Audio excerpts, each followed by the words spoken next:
You need every Friday in June, every Tuesday in March, every Monday next quarter. Excel has no button for that, but one formula using let, sequence, filter, and weekday solves it instantly. I am Nabil Murad. Let me show you exactly how it works.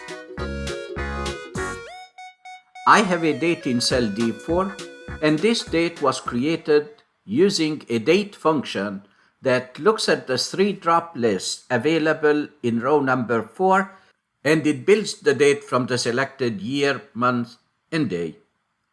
I also have a drop list in cell A6, and whenever I select any weekday, let it be Thursday, automatically I get a list of Thursdays in the selected month and the selected year in cell D4. And if I change by selecting Friday, my list updates. I can also update by selecting a different month or selecting a different year, and everything works dynamically. Let's build this project from ground up in Excel. I already have the 3 drop lists. In row number 4, I can select any month and I can select any year. So let's select 2026, and then I want to build the date in cell D4. Then I use a date function equal date. I click on the year, I type a comma. I click on the month, I type a comma, and then I click on the day. The day won't make any difference, and when I hit enter, I get the date. I have this cell custom formatted to show only the month and the year. I also created a drop list in cell A6 from which I can select a weekday.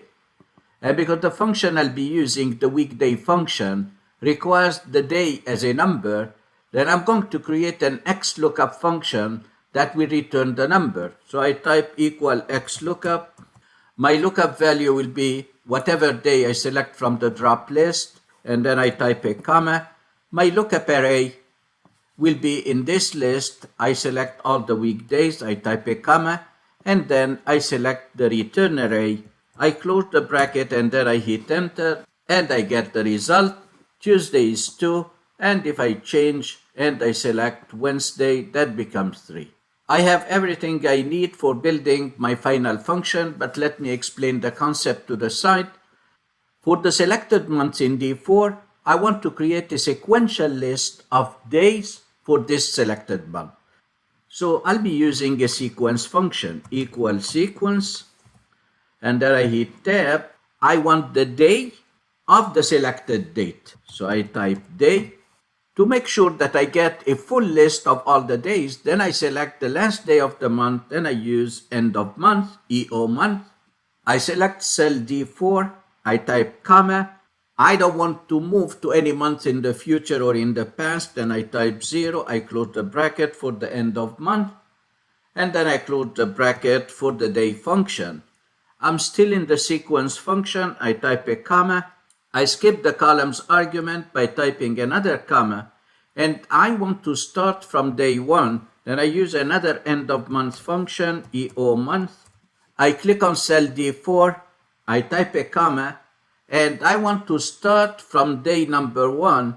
Then I return the last day of the previous month by typing -1. I close the bracket, and to move this last day to day number 1 of the next month, then I add 1 plus 1.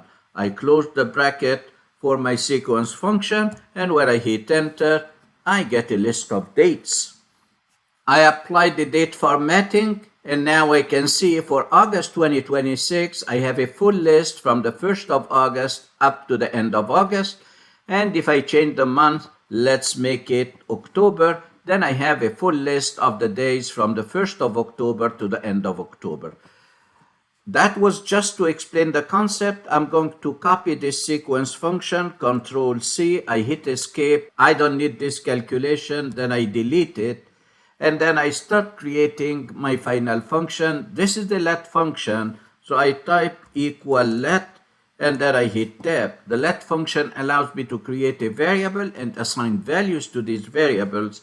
And my first variable will be called A, and then I want to assign all the sequence function to this variable. Then I paste what I copied, the combination of the sequence day and EOMONTH. I then type a comma, and now I don't have any other variables. I just want to filter the variable A, so I type filter. I want to filter the variable A. This is my array. I type A, and then I type comma. I have a condition. What would you like to include? I want to include only the Wednesdays, day number 3. So I type weekday. I want to look at the weekday of the variable A. I close the bracket for the weekday function, and I want to make sure that it's equal to the result of my XLOOKUP function. I click on cell B6. I close the bracket for the filter function, and then for the let function, and then I hit enter. Now, for the month of October 2026, I have 4 occurrences of Wednesday. Let's change. What if I'm looking for Friday? Then I have 5 occurrences of Friday.